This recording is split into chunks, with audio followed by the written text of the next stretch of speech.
L'interdépendance. Tout ce qu'on perçoit existe par ce lien d'interdépendance avec tous les phénomènes. Nous sommes constamment en interaction, qu'on le veuille ou non, avec notre environnement.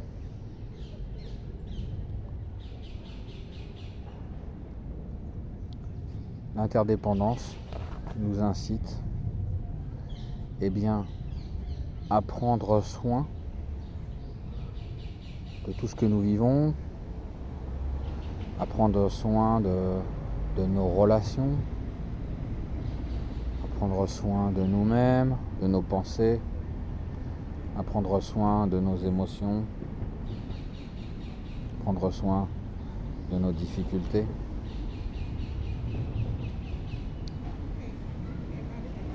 L'interdépendance, c'est aussi la vacuité, puisque comme tout est en interaction, rien ne peut rester égal à lui-même. Nous sommes constamment en transformation, qu'on le veuille ou non. L'interdépendance, c'est aussi l'impermanence, le changement, puisque tout s'échange, tout s'influence, et donc rien ne peut rester identique.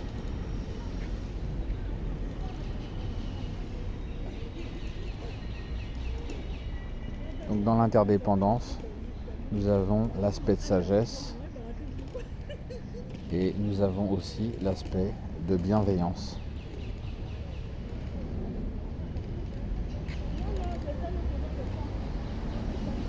Si je suis désagréable avec les autres, si je suis toujours dans la déprime, si je me laisse aller à la déprime, quel résultat je vais obtenir? Est-ce que c'est réellement le résultat que je vais obtenir?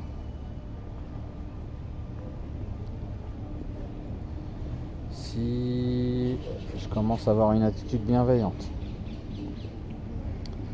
si je commence à souhaiter le bonheur à chaque personne que je rencontre, que ce soit dans le travail, dans la famille,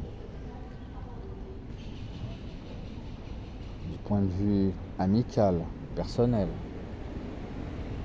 si à chaque fois je sais que je vais rentrer en relation avec une personne, même pendant un bref instant, si je commence à souhaiter le bonheur mentalement, juste un tout petit peu avant de rentrer en interaction avec cette personne, quel résultat je vais obtenir?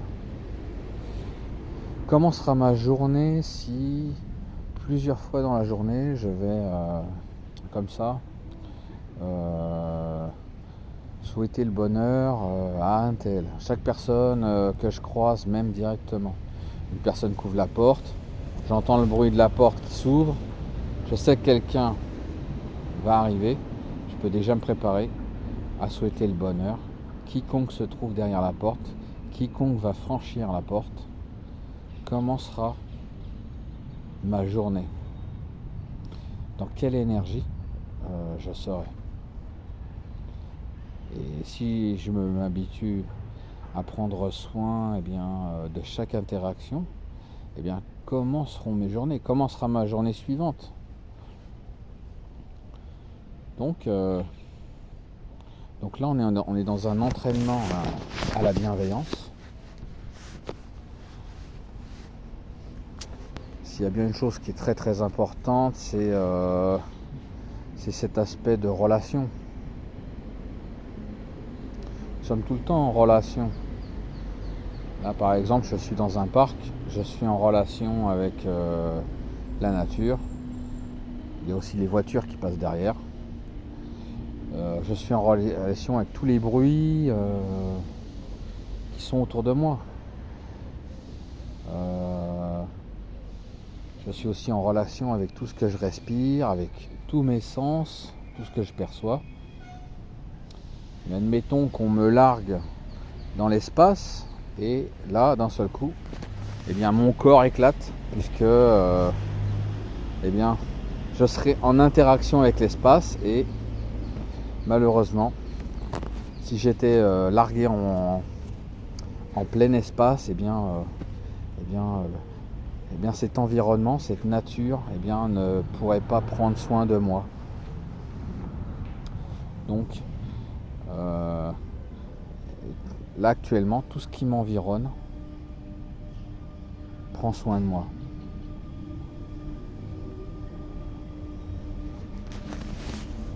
Puisque je suis dans un espace naturel, il y a du bruit derrière, mais il y a aussi de la nature. Donc il y a quand même un équilibre, même dans un environnement urbain. On se rend compte que si on n'avait pas cet espace naturel, ça rendrait notre quotidien difficile.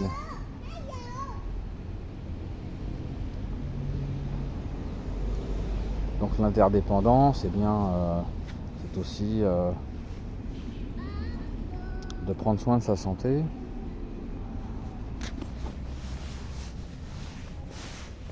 Notre corps est quelque chose d'incroyable. Nous avons une quantité d'éléments intérieurs qui nous constituent, que ce soit les atomes, les organes, le sang, l'oxygène, le CO2, les os, le sang, les articulations, les muscles, notre cerveau, notre peau, nos yeux, tous nos sens, le toucher.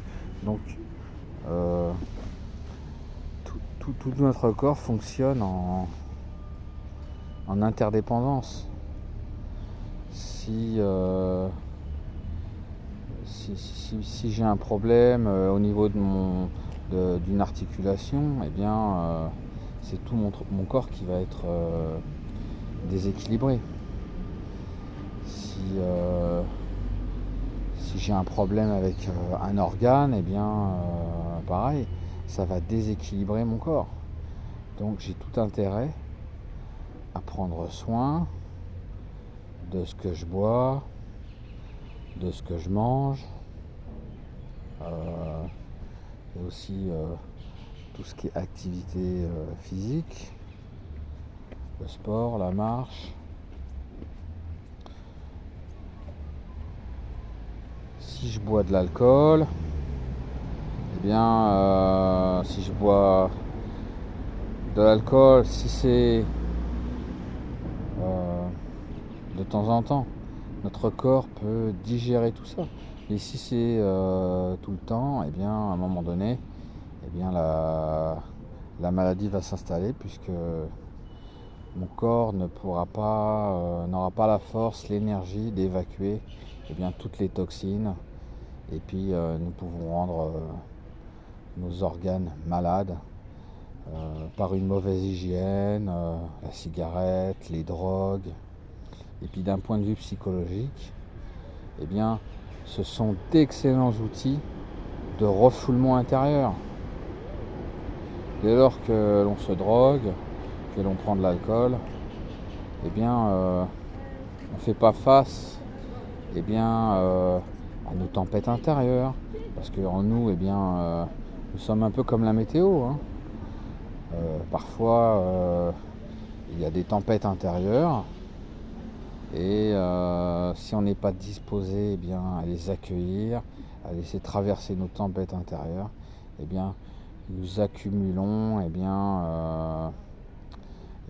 des mémoires douloureuses qui ressurgiront. Alors pour un méditant ou pour quelqu'un qui a une hygiène de vie correcte, je ne me fais pas de soucis puisque notre corps sait très bien gérer toutes nos difficultés à partir du moment où nous nous positionnons de la bonne façon. Si nous faisons face à nos difficultés, Parce que le fait d'avoir une bonne hygiène de vie, ça demande déjà un courage. Donc si nous avons un courage déjà pour prendre soin de nous, eh bien, j'ai envie de dire, je ne me fais pas beaucoup de soucis pour vous.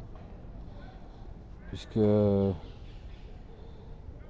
rester dans la négativité, rester dans tout ce qui est drogue, tout ce qui est source de dépendance, nous n'allons pas dire que ça demande du courage, donc nous ne développons pas ce courage.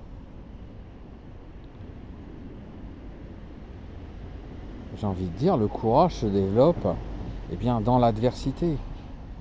Si nous faisons face à nos émotions, faire face mais prendre soin, essayer d'avoir un regard tendre et accueillant, nous développons ce courage. Parce que le courage va se développer avec la confiance en soi. Et si nous voyons que nous commençons à faire face à nos difficultés, que finalement nous arrivons facilement à traverser ça et à passer de l'autre côté, nous développons un courage et quelque part nous avons de plus en plus confiance en nous. Donc nous sommes dans un cercle vertueux.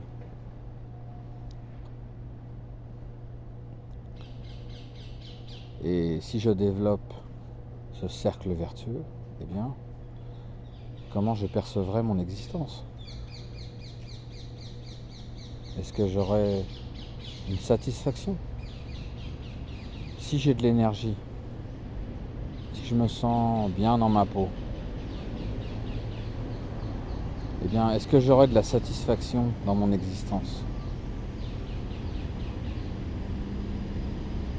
J'aurai une meilleure concentration, une meilleure attention, je serai bien plus ancré. Donc j'aurai une certaine satisfaction et quelque chose qui sera communicant puisque nous fonctionnons par interdépendance. Donc le bien-être que je vais développer en moi, je vais inévitablement le partager, tout comme cette nature qui m'envoie de l'oxygène et cette nature qui actuellement prend soin de moi. Pas comme ce cosmos où on me larguerait et puis mon corps il éclaterait. Donc ici nous avons un paradis à réaliser.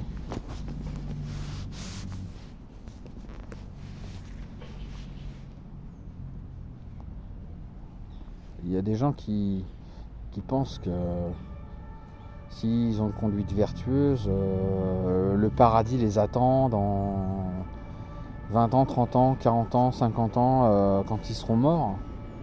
Sinon, ils iront en enfer. Mais quand on y regarde de plus près, l'enfer, il est déjà sur Terre.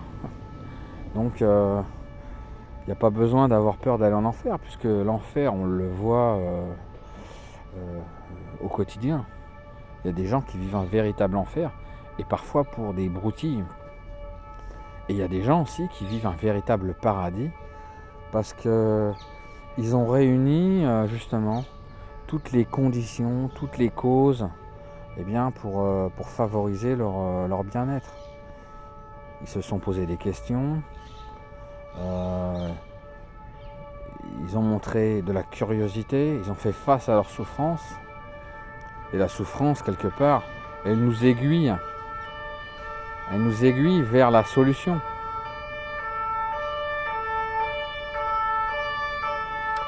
Vous êtes la solution.